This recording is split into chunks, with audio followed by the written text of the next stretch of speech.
if I remember correctly, came from Lisa, and that was she was wondering about rules of thumb relative to construction costs. And uh, she had asked, are there rules of thumb for like fences or cameras, or do you just get bids? And my tongue-in-cheek answer was yes, right? Yes, there are rules of thumbs, and yes, we get bids. And the reason is this.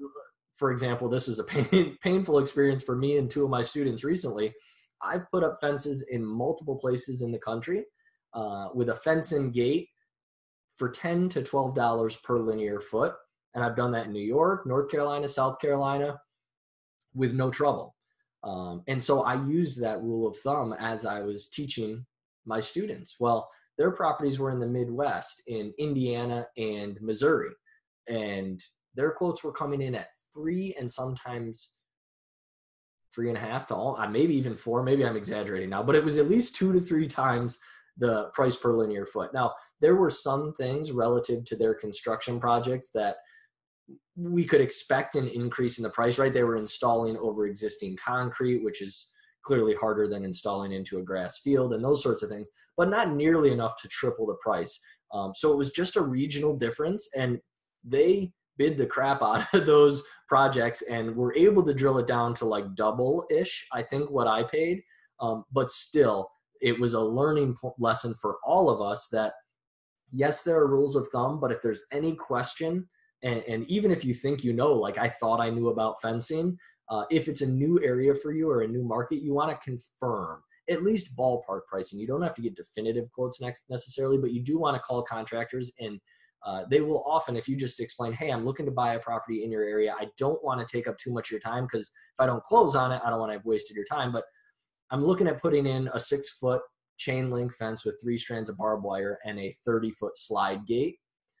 Can you give me a ballpark price on that, like a price per linear foot that you guys normally charge? And you'll get a ballpark. And I definitely recommend that. Another question you asked about were cameras. I'm a big fan in many instances of using the $800 to $1,500 Amazon camera systems. It's between 8 and 16 cameras and a DVR, usually 1 to 2 terabyte DVR. And you can buy those. What I really like is something called, especially if you don't have power at the buildings yet, it's called PoE, or Power over Ethernet. All it means is that you don't have to get a dedicated electrical outlet to each camera. You just need one power source where you're going to store your DVR, and then through the Ethernet cables that run from the DVR to the cameras, that sends the video signal and it powers the cameras. So you don't need to run 2 separate conduits, because you can't put, generally speaking, you can't put a straight electric line and a low voltage or internet line. There will be interference if you put them in the same conduit underground. So this allows you to just put one conduit in. And so I like Power over Ethernet a lot.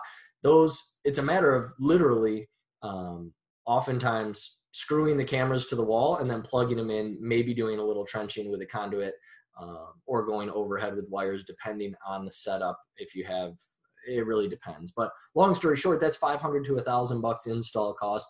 You're looking at a full camera system for $1,500 to $3,000, depending on how basic or robust it is. And if you call the CCTV, closed caption TV security surveillance companies with their special vans that are painted and that sort of thing, you're going to be at a $10,000 computer or camera system all day long every time. So that's a great way to go. Now, I will say I did a little better system down at my big conversion in South Carolina. I got 16 cameras and a DVR, but these are not your run-of-the-mill cameras. Some of them are like hanging down from the ceiling, and it's a very big property. So it dictated that I could spend a little more on the security element. So I think I paid like $4,500 or $5,000 for that system. But that'll give you a ballpark.